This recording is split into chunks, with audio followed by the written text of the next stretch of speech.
Hello my dear Falcon traders. How is everyone today? My dear Falcon community, in our last video updates and we had shared that Bank Nifty is in strong bullish trend and we will only look for bullish trades, and it is likely that we will hit an high of 46,000 levels from 41,200 levels.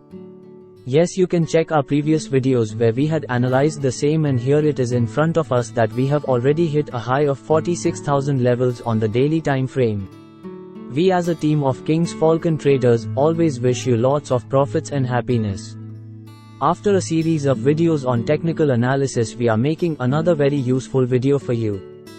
This video will assist you how to analyze a stock before making an investment decision. So as always, we are getting you one of the factor for fundamental company analysis.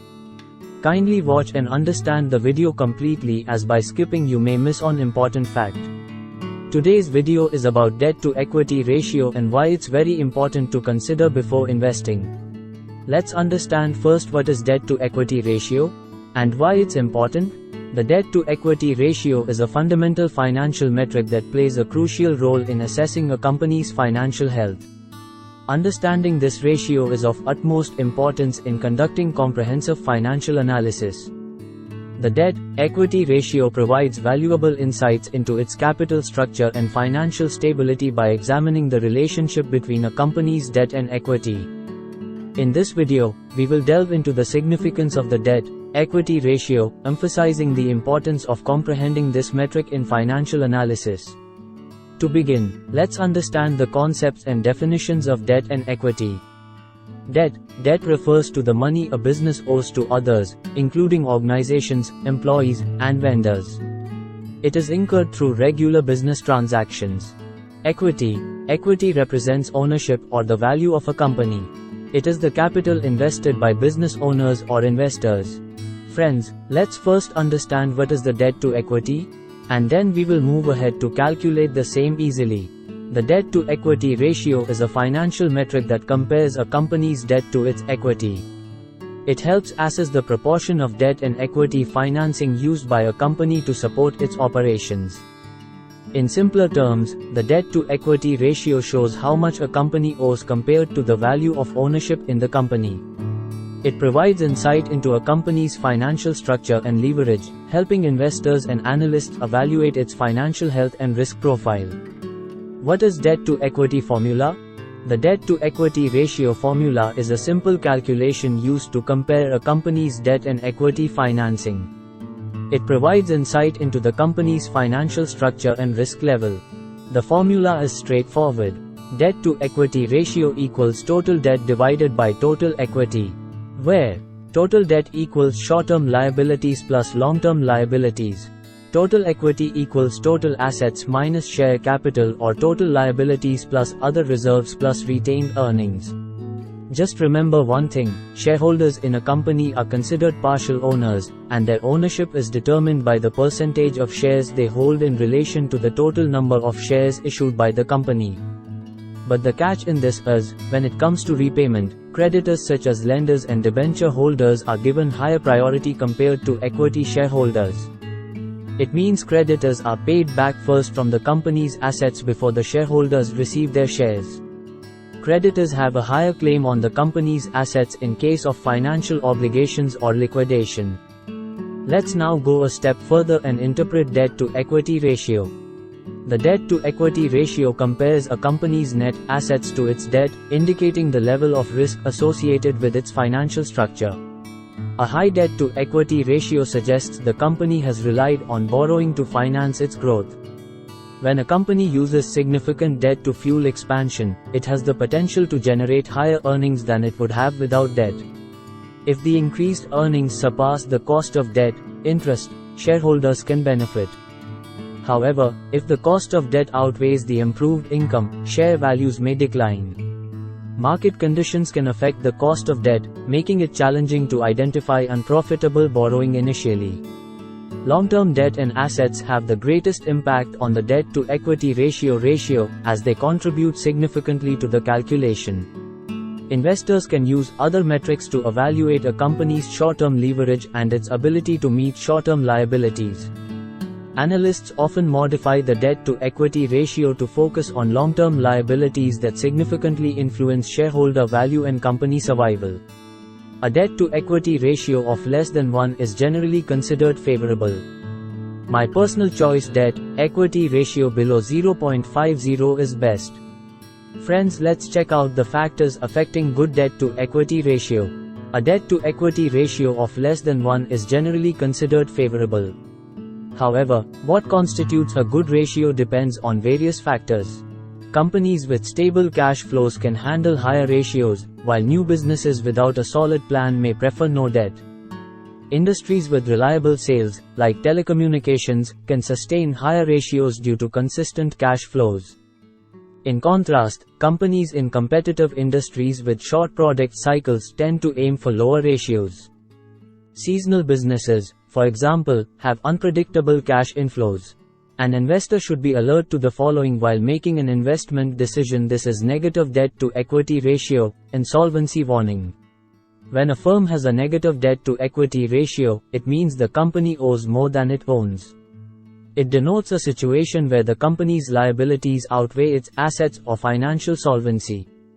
Now with these two examples we will show you how easy it is to calculate debt-to-equity ratio. The following example shows how to calculate the debt-to-equity ratio.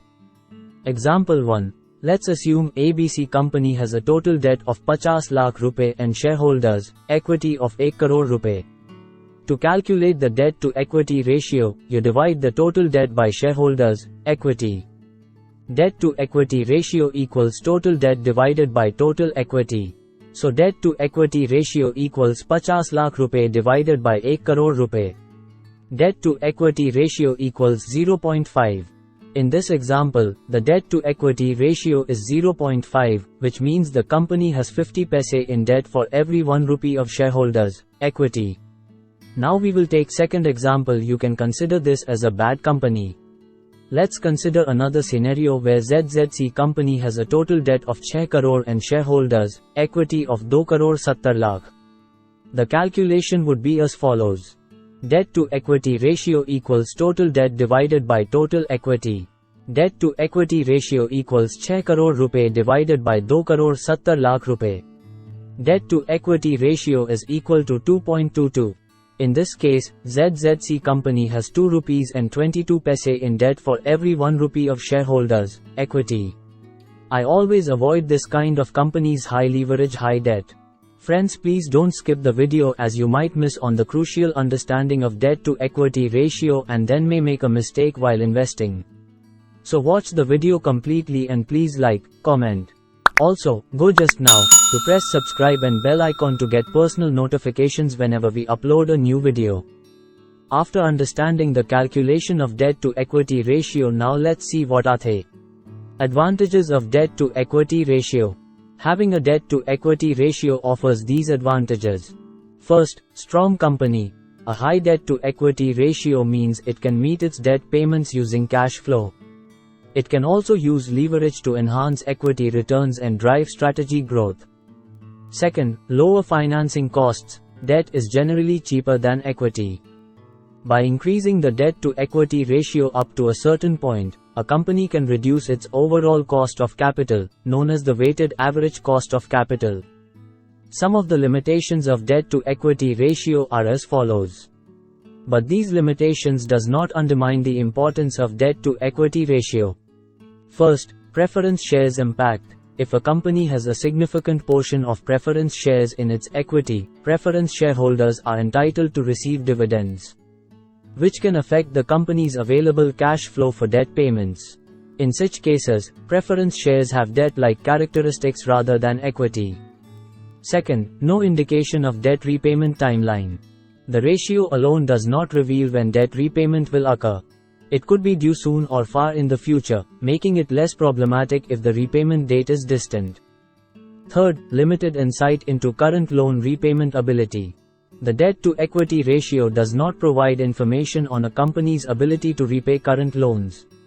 The current ratio, which compares current assets to current liabilities, is more relevant for this. The quick ratio, which excludes inventory from current assets, can also be useful. Therefore, combining the debt-to-equity ratio with other ratios focusing on short-term liquidity is advisable.